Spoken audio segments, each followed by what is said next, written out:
Gender Toolbox Brief by CETA states that when addressing gender in the context of the environment, it is important to recognize that women and men are not homogeneous groups. Where women and men live, their age, social class, ethnicity, religion, sexual orientation, and other variables interact in shaping the links between gender and the environment.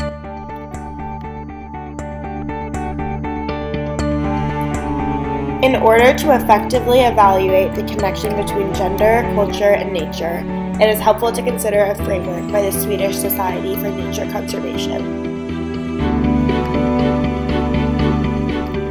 This framework challenges us to think about gender, nature, and culture in different ways and through varying lenses.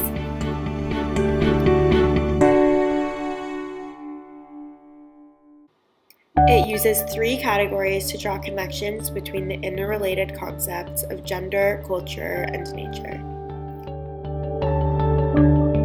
Category 1. Formal and informal constraints, rules, and norms that shape the behavior of actors in society, gender relations, and identities.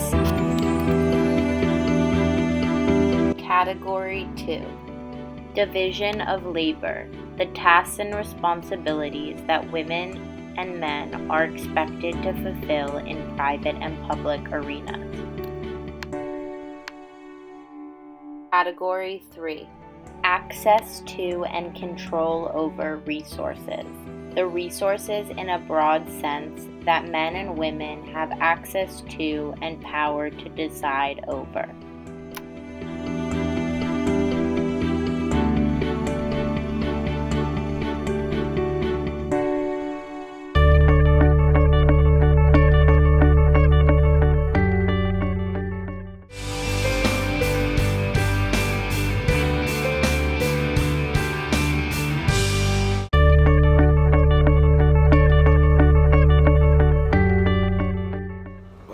I think people are kind of raised to believe there's things that surround us kind of put you in a mental box to what you think you're gonna do in life. If you ask little kids what they're gonna do be when they grow up, you'll have a lot of girls saying they want to model or be veterinarians or teachers or something, whereas guys will be oh, I want to be an astronaut, I want to be a fireman, policeman. So I think from a young age we're kind of told to be things that kind of follow us through life. Yeah, I agree.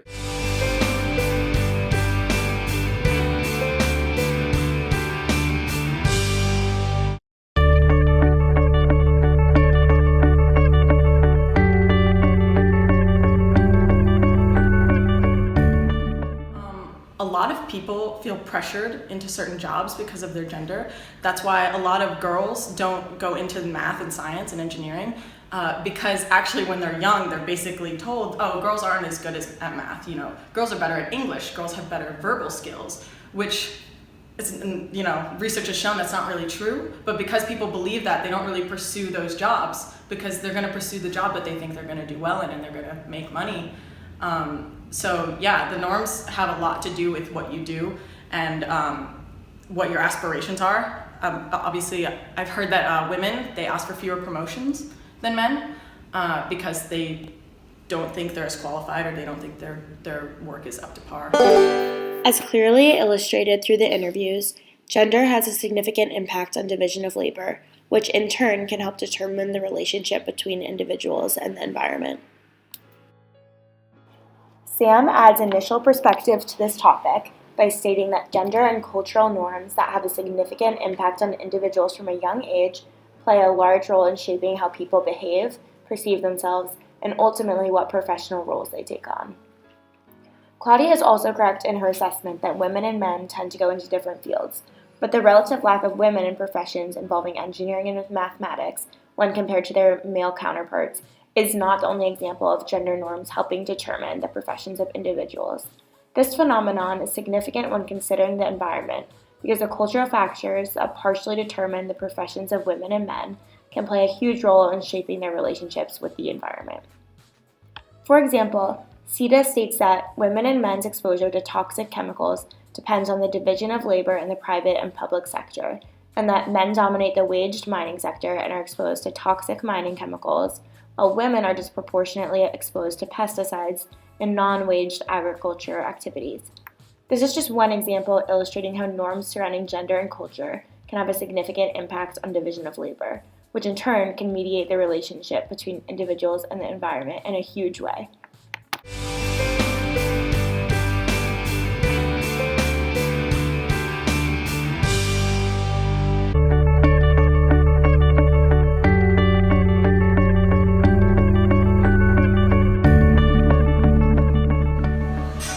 Women aren't exposed to as much innovative technology just because men are the ones who are most likely to go into engineering, mathematics, science. So women feel that they don't have as much access to these sort of fields, even though there are countries like the US where obviously it's more accepted for women to go and study these fields, but it's still shocking when you meet a girl my age, our age, who is in engineering, and you're like, wow, you're in engineering. It's almost shocking to find a girl in that field, but there are still women who pursue those careers in the US. But there are countries where women aren't even allowed to go into them, and that definitely creates a huge separation between gender norms and the culture and like education and the sort of jobs that both genders pursue. Bella adds an important aspect to Sam and Claudia's analysis when she touches on the relationship between educational inequality and access to and control over resources. She specifically highlights the discrepancies between women and men who study engineering, one of the many fields in which a divide exists. The National Center for Educational Statistics found that women held a mere 18.4 of engineering graduate degrees in 2014.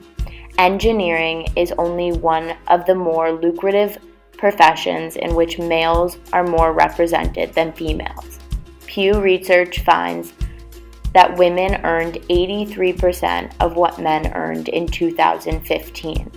This has a direct effect on access to and control over resources, a discrepancy that could affect the relationship between individuals and the environment in a number of ways. For example, because men are more likely to have higher paying jobs than women, it is expected that they would have more money than women to travel the world and explore other natural environments.